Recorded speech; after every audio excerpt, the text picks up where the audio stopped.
Hey, my name is Theodore, this is Practical Psychology, and my mission is to help you improve yourself by learning how your brain works. So if I accomplish that, go ahead and leave a like, and if I don't, leave a comment so that I might be able to improve these videos. Hope you enjoy this video.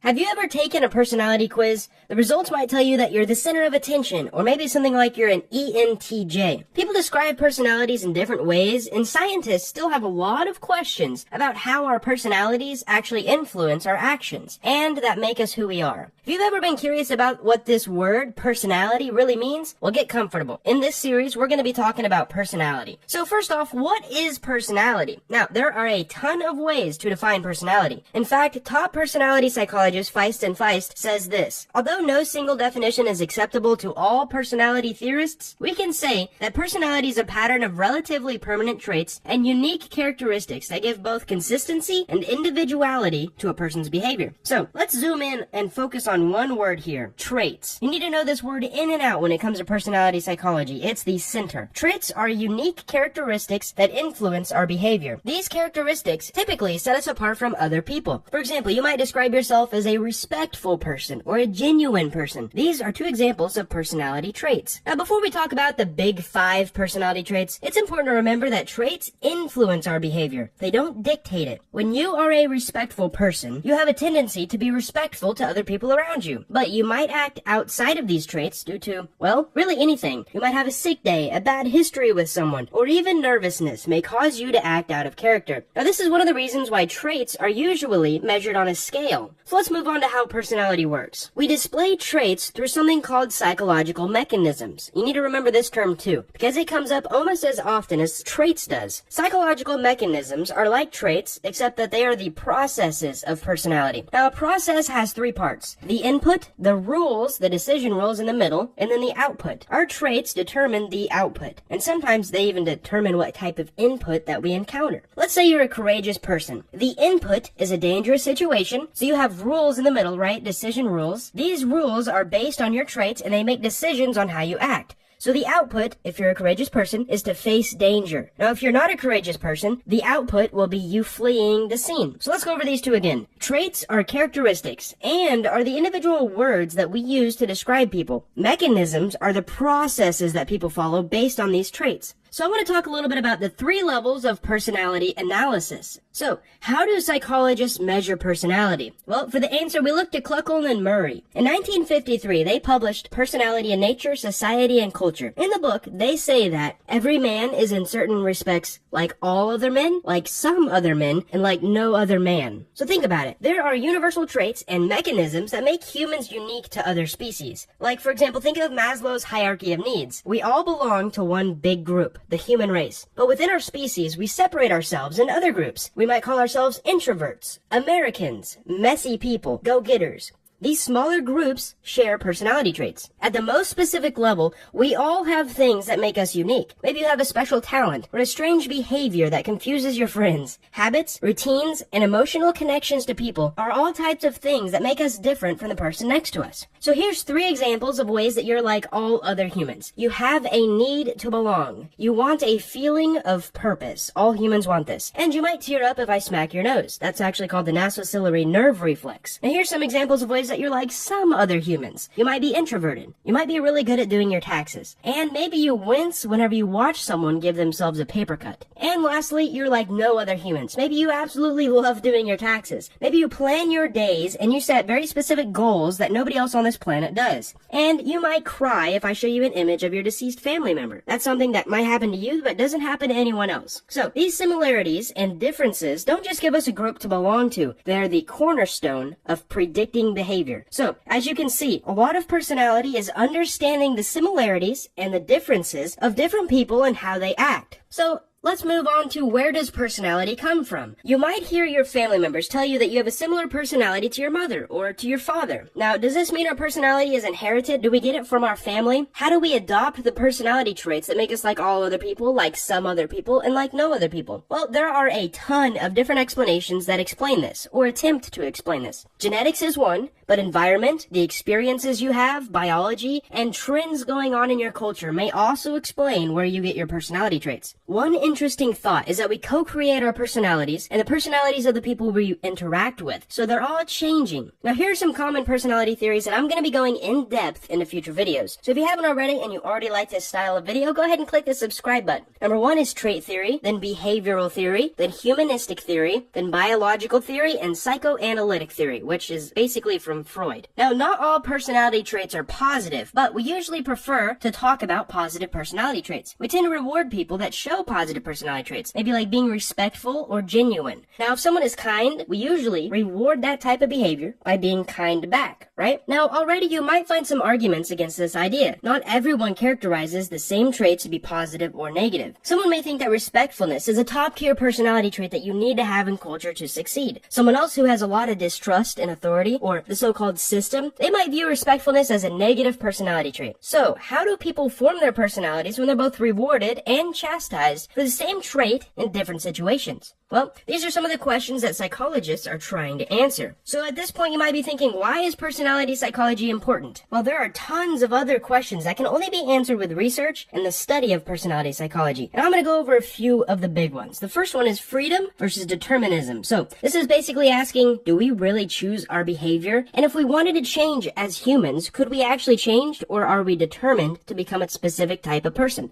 Question number 2 is hereditary versus environment. So in reality, where do our personality traits actually come from? Nature or nurture? Number 3 is unique or universal. Some psychologists say humans are very unique, while others agree that we're pretty fairly universally the same. So, what are we? Lastly is proactive versus reactive. Now, as humans, do we act on our own initiative, or do we simply respond to stimuli? So as we continue to move forward in this video, you should know, why are personality psychologists so determined? Why is it so important to answer these types of questions? Well, they can use it to predict your future behavior. If you had the ability to predict who is on track to becoming a criminal, wouldn't you want to steer them in a different path and maybe even save someone's life from a life in prison? Look at Ted Bundy's personality. Psychologists generally agree that he had a classic sociopathic personality. But where did it come from? Well, some people say that he started forming a sociopathic personality when he was rejected by the love of his life at a young age. Others believe his failure to become a lawyer sparked these personality traits. And other psychologists trace the root of his personality to the shame of never knowing his real birth parents. Well, we do know that his sociopathic behaviors did start early, and some argue his killings could have been statistically predicted. How crazy is that? To predict that someone would kill someone else. He was a pyromaniac and he had tortured animals as a child. Some psychologists point to his early bedwetting as a sign that he was on track to becoming a sociopath. In fact, these 3 traits form the sociopathic personality. Number 1, being amused and playing with fire, which would be like a pyromaniac. Number 2, bedwetting when you're a child. And number 3, torturing animals. We don't really know why this happens, but it seems to happen throughout time. And because of that, we can use it to predict sociopathic personalities. Now, being adopted or wetting the bed obviously doesn't mean that you were born to become a sociopath. But these theories and discoveries are the first steps in determining how we actually form our personalities and how those personalities influence our behavior. If psychologists can get a good idea of a map that leads us to certain behaviors, then maybe we can redraw that map and develop a co-creation process that influences more positive personality traits and less sociopathic ones. The psychology of personality isn't just important for determining the future of humans. Scientists, in fact, and artificial intelligence look at massive amounts of data relating to personality traits and their behaviors. Artificial intelligence can help us in our efforts to predict future behavior from specific personalities and possibly prevent bad things from happening. Since analyzing personality data involves looking at massive amounts of information, the history of people, what they're like, recognizing traits, organizing traits. Well, artificial intelligence is really good at organizing and looking at massive amounts of data. Now, right now, data currently just shows correlations between different levels of personality traits and future behaviors or classifications. For example, there's a correlation between conscientiousness and good grades in school. There's also a correlation that exists between extroverts and car accidents. Now, personality psychologists say that this could be due to extroverts' need for constant stimulation. That data also links low agreeableness to competitive behaviors. So if you want to be an entrepreneur, you probably want to have a little bit lower agreeableness. Also, high neuroticism may predict the presence of a mental illness. In fact, high neuroticism is very closely linked to mental illnesses. Now, this list of examples goes on, but this data still isn't perfect yet. And I'll talk about all kinds of predictions you can make from your results of a personality test in future videos. So again, hit that subscribe button and that bell icon if you haven't already. Psychologists use a lot of different sources to collect this type of data. They use studies, surveys, crime data, and all kinds of other sources of information. And I'm going to attempt to explain all of this to you in an easy to understand format in the rest of this series. The results from data and studies of personality can help improve humankind. There's no doubt about that. But what have we actually collected so far? As I end this video, I want to let you know about something called the unifying theory of personality. So far, you've heard a lot of names and theories mentioned in this video. Well, you might be wondering, who can we look to for the end-all, be-all theories of how we actually develop personality traits and how we use them to make decisions? Well, it doesn't work like that yet. We have grand unifying theories that explain a lot of our questions. For example, the theory of evolution by natural selection is a grand unifying theory in the world of biology. We're still looking for a theory like that in personality psychology. Think of a grand unifying theory of personality like a bunch of blind men trying to feel an elephant. One man walks up to the elephant from the front, and it feels its long nose. This blind man says the elephant is much like a snake. Another man walks up to the elephant from the side. He says the elephant is very much like a large cow because that's what he can feel. The last blind man walks up to the elephant and feels his ear. He says, much like a land-dwelling stingray this is. Now each man is only touching one part of the elephant, so they don't fully understand what a whole elephant looks like. Similarly, the theories that we use to describe personality are much like this. They only touch a specific part of our personality. An elephant is a combination of a large round body, a long snake-like nose, and big flappy ears. Personality is likely made up of biological, behavioral, and cognitive aspects. So you should know that we do have a grasp on different elements of personality psychology. And again, in this series, I'll take you through the elements of trait theory, behavioral theory, humanistic theory, biological theory, and the infamous psychoanalytical theory. Right now, we believe that those theories may play a part in the grand unifying theory of psychology, but there is still a lot of research to be done.